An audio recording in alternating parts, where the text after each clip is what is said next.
Hello. As of June 10th, Brazilian protesters in the city of Rio de Janeiro and São Paulo have carried out rallies in protest of the rise in bus fare, which went up by 20 cents. Such protests have continued until today, at the time of the recording of this video on June 14th. You may not have heard of this, that with Turkey and Syria's uprising, it is difficult to keep track with everything that goes on in the world. And eventually, international news outlets might report on what is happening down here. They might do so the same way the national media is doing it now. They might portray the protesters as criminals and vandals and delinquents. It is of extreme importance that the truth reaches you before they do.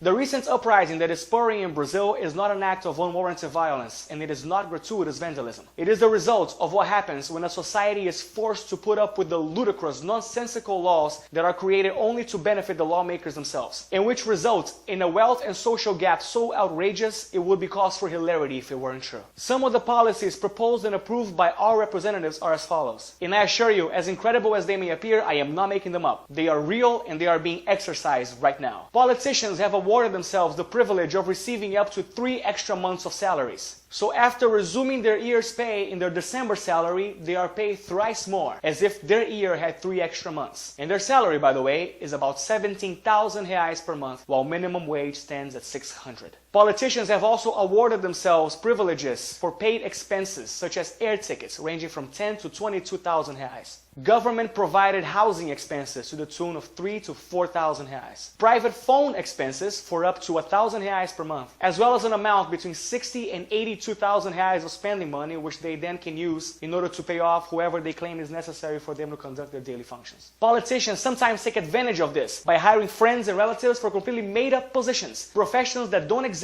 just so they can give them free money for nothing. And once again, while all these things are happening, minimum wage stands at around 600 reais. Politicians couldn't care less about their constituents down here. And this complete disregard for their constituents has resulted in some deplorable situations in health, in safety, in education. It's common to have hospitals that look like war zones, with patients lying about in the hallways instead of in a gurney. Or to have a patient who is in critical condition but is told by the hospital staff to which he goes that the hospital is full, and then being given the order to ride alone by bus, public transportation, to another one. Here, the country that brags about how well prepared and how advanced it is to host the World Cup has such deplorable and horrible and sad education conditions that people have just given up on it. Keeping in mind that a politician here earns 17,000 reais, can you imagine how much the salary of a teacher would be? 800.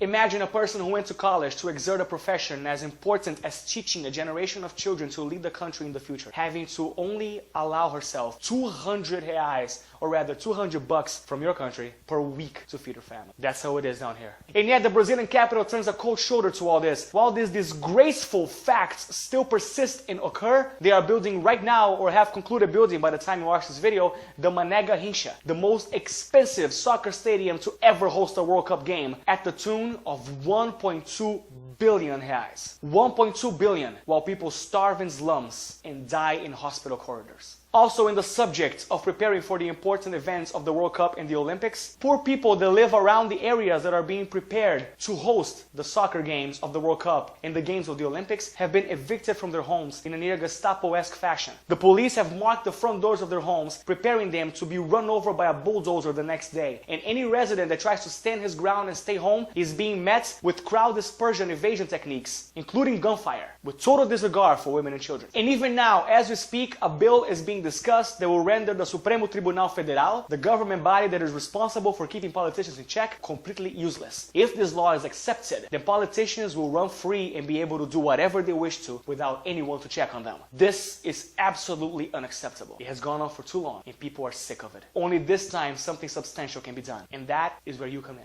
In 2014, Brazil will host the World Cup. 2016, the Olympics. The two most prestigious and renowned athletic events in the world. Brazil cannot afford to have its reputation smeared now. If there is a worldwide outlash against the things that are happening here, the people in control will be forced to do something about it. Under the threat of a besmirched reputation and international pressure, Brazil will be forced to change. We're not asking you to do too much. Just please post something about the facts we have just told you in your Facebook wall or Twitter feed. Also, if you want to research in the internet to see if what I'm saying is true, go ahead and do so. As well as the recent riots that are happening in Brazil, in the cities of Rio de Janeiro and São Paulo, you can research them as well and talk about them. Write about them in your Facebook wall and your Twitter feed, along with the hashtag #ChangeBrazil. Then tell your friends about this video and share it. Continue sharing it on Facebook, on the Facebook wall and the Twitter feed. In fact, I would like to beckon every vlogger that exists in Brazil that may see this video, and by extension every vlogger in the world that sees this video, to talk about these issues. You don't have to talk about this video in particular or talk about me or the channel if you research whichever it is, but please make some noise about what is going on down here. If you wish to help spread the hashtag below, feel free, it would be awesome, but if not, whatever. Just please make some noise. Something great might be happening here now. Please make it so that we don't let this moment pass us by. The people are always more powerful than the government chosen to preside over them. Always. Thank you, and please help us.